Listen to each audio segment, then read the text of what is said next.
yang selama ini kan belum dipandang sebagai sumber pangan penting. Kan karena mungkin selama ini kembali makan telo atau jamu itu kan seperti kurang. Ini saya kira kemarin sempat menjadi persoalan, tapi sekarang ini sudah mulai tumbuh lagi. Jika demikian, Pak Subedjo, apa bedanya food safety dan juga food security? Apakah itu termasuk?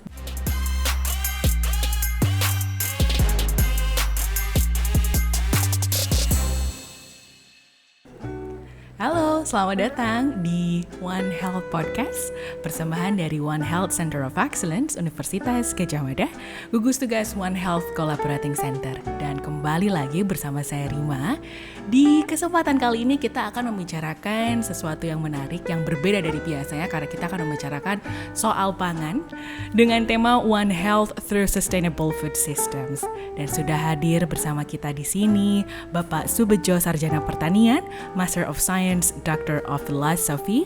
Beliau adalah Wakil Dekan Bidang Penelitian, Pengabdian kepada Masyarakat, dan Kerjasama Fakultas Pertanian Universitas Gadjah Mada. Pak Subedjo, selamat pagi. Selamat pagi Mbak Rima. Selamat pagi menuju siang ini ya Pak ya. Apa kabar? Siang, ya. Betul, apa kabar hari ini Bapak? Ya, alhamdulillah kabar baik Mbak Rima. Terima kasih banyak sudah meluangkan waktunya hari ini. Suatu kehormatan untuk kami bisa menerima Pak Subedjo. Baik, Pak, kita langsung masuk ke topik tentang One Health Through Sustainable Food Systems. Sedikit dikasih kisi-kisi mungkin Pak Subedjo. Sebetulnya apa itu ketahanan panganan? Oke, ya. Ya, ini saya kira sudah dikenal oleh banyak pihak karena FAO sudah mendefinisikan. Jadi konsepnya yang namanya ketahanan pangan itu adalah di mana setiap orang, setiap waktu, dan setiap tempat bisa mengakses pangan. Jadi ini bicara orang, bicara tempat, dan bicara waktu. Jadi setiap saat, setiap tempat, setiap orang. Yang ini saya kira mekanismenya cukup kompleks. Yang pertama pasti harus mampu menyediakan bahan bakunya, availability. Kemudian yang kedua akan bicara distribusi. Karena banyak kasus di Indonesia misalnya bahan bakunya ada, tapi kita punya problem bagaimana mendistribusikan ke pulau-pulau yang ada di Indonesia. Sehingga mungkin di Jawa ada, tapi bagaimana kita membawa ke Papua itu juga persoalan distribusi. Lalu yang terakhir persoalan konsumsi. Termasuk kita punya problem misalnya kita banyak sekali makan karbohidrat itu ya, sementara kita punya sumber yang lain. Ini bicara food culture yang itu sangat kompleks. Nanti kawan-kawan dari antropologi mungkin bisa membantu menyelesaikan problem food culture. Jadi bicara produksi, distribusi, kemudian konsumsi. Baik, saya senang banget dengarnya Pak Subedjo. Sebetulnya dari kemarin narasumbernya selalu menyebutkan WHO atau WOAH, sekarang FAO yang muncul. Jadi, wah, ternyata masalah kesehatan itu kan termasuk pangan mempengaruhi ya Pak ya. Ternyata butuh semua kerjasama kolaborasi dari berbagai sektor. Multidisiplin ya. Betul, baik. Oh, Pak Subedjo, saya jadi ingat berarti kan ini sebetulnya tentang kesemuanya supaya bisa mendapatkan akses makanan yang baik. Kemudian apa bedanya jika demikian Pak Subedjo, apa bedanya food safety dan juga food security? Apakah itu termasuk dengan ketahanan pangan sendiri? Kadang-kadang memang dimaknai overlapping, tapi secara prinsipil sebenarnya agak berbeda. Kalau yang namanya security itu prinsipnya tersedia sehat atau tidak itu tidak terlalu penting. Yang penting tersedia, misalnya dalam konteks Indonesia ya kadang-kadang yang penting cukup. Saya bisa mengakses pangan dengan jumlah yang cukup setiap waktu dan semua dapat. Tapi apakah konten dari makanan itu bergizi, seimbang, kemudian tidak banyak mengandung racun, tidak banyak mengandung bahan kimia, itu belum menjadi isu. Sementara kalau food safety itu saya kira bicara isu konten ya. Tidak hanya sekedar jumlahnya, tapi bagaimana kontennya ya mengandung gizi yang cukup, tidak mengandung bahan berbahaya. Ini dua hal yang berbeda ya. Dalam konteks Indonesia ya kita harus garap dua-duanya, nggak bisa hanya salah satu. Jangan-jangan cukup tapi berbahaya, itu kan bermasalah nanti ke depan. Betul. Jadi kalau security itu tentang ketersediaannya, lebih banyak di situ. Safety itu tentang nilai gizi dan segala macam ya, kontennya tadi ya Pak Subedjo. Kalau di Indonesia sendiri selain tadi Pak Subedjo sempat mengatakan masalah distribusi, ada lagi yang perlu kita perhatikan mungkin Pak untuk ketahanan pangannya. Panganan aja ingat ya. Saya kira isu yang penting adalah kita sesungguhnya kan punya potensi besar untuk menggarap pangan lokal ya.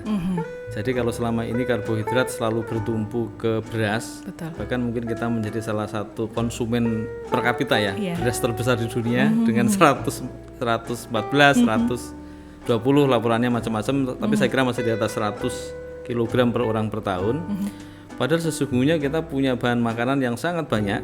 Misalnya kita punya porang, punya gembili, punya sagu, punya berbagai umbi-umbian yang selama ini kan belum dipandang sebagai sumber pangan penting. Jadi sebagai secondary food yang kadang-kadang hanya dipangan sebagai camilan. Mungkin ke depan kita perlu dorong karena berbagai daerah seperti Indonesia Timur kan punya sagu, Papua misalnya punya ubi jalar, kemudian Madura punya jagung. Kenapa sekarang kita tidak serius garap lokalitas masing-masing sehingga nanti sumber pangannya tidak hanya beras tapi beragam, sehingga isu keragaman diversifikasi pangan itu menjadi isu yang penting ya, sesuai dengan potensi lokal itu. Baik. Ya. Tapi sebetulnya apakah ada efek besar yang akan ditimbulkan jika kita konsumsi beras terus-menerus begitu Pak Subedjo? Kenapa akhirnya kita harus kembali lagi? Diversifikasi ya. Okay. Saya kira akan jadi isu besar karena kebetulan karena saya orang pertanian, misalnya beras itu kan dihasilkan di sawah, ya.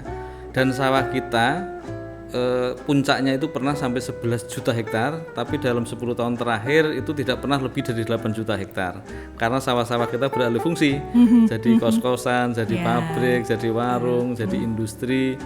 Di satu sisi kita penduduknya bertambah, sekarang sudah 272 juta orang. Di sisi yang lain tempat menanam makanan berkurang. Ini kan jadi masalah besar. Betul.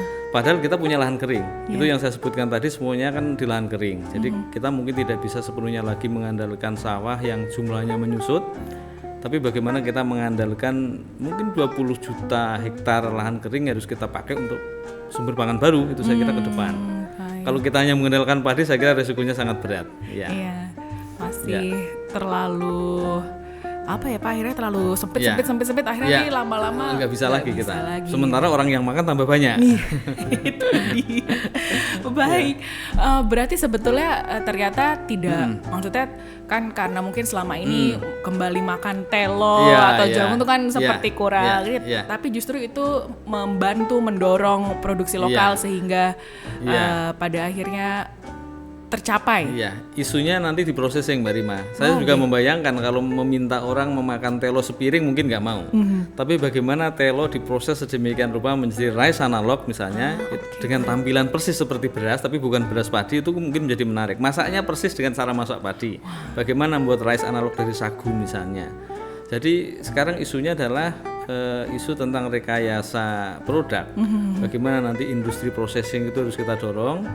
Jadi bahan-bahan pangan yang sekarang menjadi secondary class food itu sekarang kita dorong dengan bentuk yang menarik, tidak kalah dengan tampilannya beras, rasa yang menarik. Kalau itu sudah jadi, saya yakin orang muda mau makan. Tapi kalau bentuknya cuman dikasih parutan kelapa, kemudian dikasih gula, bentuknya masih seperti itu ya makan 1-2 potong sudah selesai lah itu. Itu bukan menjadi makan pokok lagi. Jadi ini isu tentang processing saya kira. Berarti bagaimana kita mengemasnya kemudian akhirnya masyarakat menjadi tertarik dan akhirnya mau mengganti pada akhirnya seperti itu kan ya Pak Subedjo, mengganti beras dengan sumber daya lokal. Betul. Bisa baik Pak, tapi kalau misalkan soal ketahanan pangan sendiri, sebetulnya siapa saja sih yang harus terlibat, yang bertanggung jawab dalam artian pasti industri pertanian tidak bisa bekerja sendiri ya. Betul ya. Saya kira ini kompleks sekali Mbak Rima. Jadi ini mesti melibatkan multi stakeholders ya. Yang pertama pasti pemerintah. Pemerintah dalam hal ini ya pemerintah pusat, pemerintah daerah, provinsi, kabupaten. Ya tentu poin pentingnya di utamanya core bisnisnya Kementerian Pertanian memang karena dia kan yang ngurusi pertanian. Tapi pasti nggak akan cukup, pasti nanti harus didukung oleh infrastruktur, Kementerian PUPR, kemudian didukung perindustrian. Tadi yang mengolah itu kan urusannya perindustrian, pemerintah daerah. Termasuk sekarang desa-desa kita kan memperoleh dana yang sangat besar yang namanya dana desa. Per desa kira-kira 1 miliar per tahun lah. Dan sekarang ada peraturan presiden yang baru, 20% dari dana desa harus dipakai untuk ketahanan pangan. Ini kan peluang yang sangat besar. Saya membayangkan nanti desa-desa kita ada industri kecil pengolahan makanan. Itu saya kira akan membuka ruang yang besar. Sehingga ini memang harus digarap semuanya. Industri besar pasti harus masuk juga. Kemudian pemerintah desa, kemudian perguruan tinggi juga harus masuk. Termasuk kami juga saya kira bersama fakultas lain aktif sekali membangun pengabdian. Bagaimana mengajarkan tentang food processing, produksi yang lebih stabil, kemudian memanfaatkan lahan-lahan yang tidak optimal. Jadi saya kira akan melibatkan banyak pihak, termasuk NGO saya kira Mbak Rima. Jadi NGO pun mereka juga sangat penting bagaimana mereka mengadvokasi, sosialisasi dan seterusnya.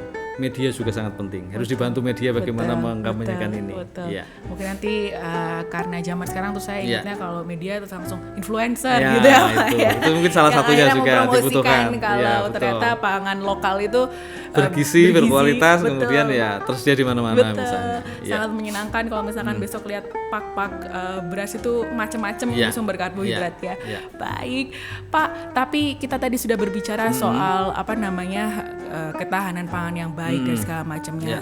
Ada nggak sih Pak resiko kalau misalkan ketahanan pangan ini melemah, kira-kira Oke. apa yang harus diantisipasi? Ya, ini saya kira dalam konteks Indonesia ini sudah, karena ini memang ada problem pandemi ya.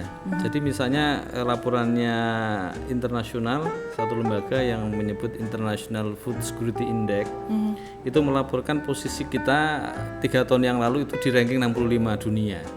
Tapi setelah pandemi posisi kita turun, artinya rankingnya naik itu kan artinya turun. Sekarang ranking kita 69 dunia.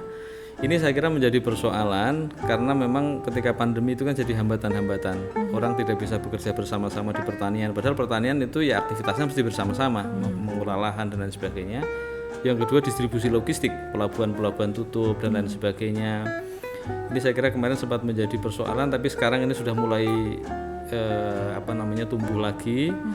Jadi sebenarnya risikonya sangat besar karena kalau kita tidak bisa menjamin pangan ini, kita kan berarti harus impor. Betul. Kalau impor itu berarti ya kita harus menghabiskan uang kita. Saya bisa memberi ilustrasi Mbak Rima. Kita habiskan uang kira-kira 30 triliun hanya untuk mendatangkan barang yang namanya gandum misalnya. Kita habiskan uang mungkin sekitar 10 triliun untuk mendatangkan barang yang namanya kedelai misalnya. Ya beras memang kita nggak terlalu besar, tapi saya kira mesti kita harus sangat serius karena kalau tidak ya tidak hanya menghabiskan uang, tapi bagaimana kita menciptakan generasi yang cukup pangan. Ini kan urusannya sama kesehatan juga ya. Nanti bagaimana 20 tahun, 30 tahun lagi ketika misalnya saatnya bonus demografi, kalau tidak punya pangan yang cukup, tidak sehat kan pasti produktivitas juga jadi masalah. Ini pasti ada kaitannya dengan kesehatan ya, kesehatan human resources lah ini. Baik, terima kasih banyak Pak Subejo untuk penjelasannya. Terakhir mungkin Pak, pasti besok kita harus menentukan langkah-langkah supaya ketahanan pangan kita akhirnya tetap terjaga dan bukan hanya ada tapi tersebar dan berkualitas. Mungkin Pak Subejo bisa berikan sedikit masukan, tips and trick mungkin. Ya, saya kira ini isunya tentang sinergi ya. Jadi saya kira karena tadi sudah saya jelaskan di bagian depan, ini tidak hanya urusannya Kementerian Pertanian, tidak hanya urusannya pemerintah pusat. Jadi bagaimana nanti masing-masing institusi, tidak hanya institusi pemerintah, termasuk perusahaan, termasuk swasta juga nanti perguruan tinggi itu berkontribusi sesuai kapasitasnya masing-masing. Termasuk kami nanti di pertanian juga harus membangun inovasi, menghasilkan bahan pangan yang lebih baik, kawan-kawan teknologi pertanian misalnya yang lebih berkualitas, kawan-kawan kedokteran hewan, karena pangan ini kan bukan hanya tanaman. Jadi kadang-kadang salah persepsi seolah-olah bicara pangan itu bicara tanaman, padahal pangan ini bisa berasal dari tanaman, bisa berasal dari ternak, berasal dari ikan misalnya. Ini nanti mesti harus berkolaborasi. Jadi ngomongin pangan ya nggak hanya ngomongin Kementerian Pertanian, ngomongin Kementerian Perikanan Kelautan, ngomongin juga hutan, karena di sela-sela hutan kan bisa ditanami bahan pangan. Tidak hanya kayu, tapi di sela-sela itu. Tapi prinsipnya Mbak Rima adalah bagaimana sinergi masing-masing pihak sesuai dengan kapasitasnya, kapasitas SDM-nya, kapasitas pembiayaannya, termasuk masyarakat. Ini nggak bisa dilupakan. Masyarakat itu kan punya sumber daya ya, sumber daya produksi, termasuk tadi ada dana desa dan seterusnya. Ini kalau kita bisa membangun secara terintegrasi dari pusat dan daerah, semua orang bekerja, saya sangat optimis ke depan kita bisa menjamin ketahanan pangan kita semakin baik. Ya. Pasti ikut senang saya Pak, maksudnya kalau itu terwujud semua untuk kelangsungan rankingnya bisa generasi lebih baik selanjutnya. lah. Kalau sekarang 69 ya kalau bisa ya 40 atau 35 baik lah. Oh, amin, aminnya kenceng ya, Semoga Pak. ya. Amin. Baik, Pak Subujo, terima Ya. kasih banyak untuk waktunya Ya, Mbak hari Rima. ini. Terima Ya. kasih banyak sudah meluangkan dan sudah kerso memberikan paparannya Ya. tentang food sustainability, Ya. terutama untuk di Indonesia.